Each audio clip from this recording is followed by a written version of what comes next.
自充40，配的这个铝合金船体，前操的。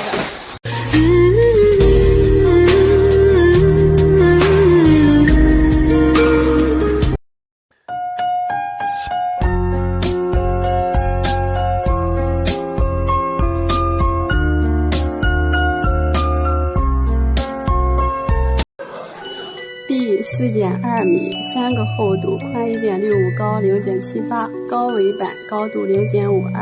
全船做自排水基本。然后这是4个鱼竿座，尾部这个地方就是做一个三角形的加强，因为客户的机器是4×60的，